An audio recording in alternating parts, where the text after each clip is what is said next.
మాజీ ఎమ్మెల్యే నారాయణ రెడ్డి గారు ఉన్నప్పుడే నాగసాన్పల్లిలో పాపం వడ్డెర వాళ్ళకు ఒక 32 కుటుంబాలకు భూములు ఇచ్చిండ్రు.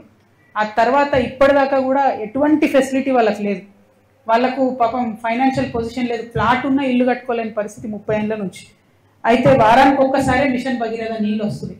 చాలా అంటే చాలా ఘోరంగా ఉంది చూడడానికి. లిటరలీ వాళ్ళు మైగ్రెంట్ లేబర్ బతికినట్టు బతుకుతున్నారు. ఇప్పుడు కూడా వరకులు కప్పుకొనే ఉన్నారు.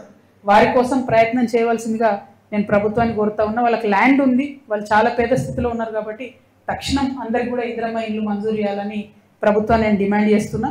ప్రభుత్వానికి మేము 13 ఫిబ్రవరి వరకు గడువిస్తూ ఉన్నాం. ఎందుకు 13 ఫిబ్రవరి అంటే అప్పటి లోపల మా జాగృతి జనంబాట కార్యక్రమం అయిపోతుంది. 13 ఫిబ్రవరి లోపల ప్రభుత్వం ఆ 32 మందికి ఇందిరమ్మ ఇండ్లు మంజూరు చేయాలి. లేదంటే మేమే తెలంగాణ జాగృతి నుండి అక్కడ శ్రమదానం చేస్తాం, రోడ్లు వేస్తాం, ఇండ్లు కడతాం, నిరసనగా కడతాం ప్రభుత్వానికి. మేము ఒక చిన్న సంస్థ, మేము పెద్దగా ఒకేసారి చేయలేకపోవచ్చు, కానీ ఖచ్చితంగా ప్రజలను ఆదుకోవడానికి ఎట్లా చేయొచ్చు, సీరియస్నెస్ ఉంటే, సిన్సియారిటీ ఉంటే అని చెప్పి చెప్పడానికి చేస్తాం. నిన్ననే అక్కడికి పోయినాం. పాపం అక్కడ చిన్న చిన్న పిల్లలు ఉన్నారు, వాళ్ళంతా కూడా పాములు తేళ్ళు ఉన్నాయంటే పొద్దున్నే మా రమేష్ గౌడ్ గారు, మెదక్ నాయకులు, మా మారన్న గారు, వీళ్ళందరూ కలిసి, మా తమ్ముడు చంద్రశేఖర్ గారు, వీళ్ళందరూ కలిసి పొద్దున్నే అక్కడ మొత్తం జేసీబీని తీసుకుపోయి బ్లేడ్ కొట్టించి మొత్తం క్లియర్ చేసారు ఇప్పుడు అక్కడ.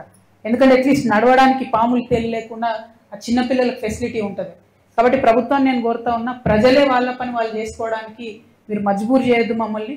ఖచ్చితంగా 13 ఫిబ్రవరి లోపల మరి ఇల్లు మంజూరు చేయాలని చెప్పి నేను కోరుతా ఉన్నా.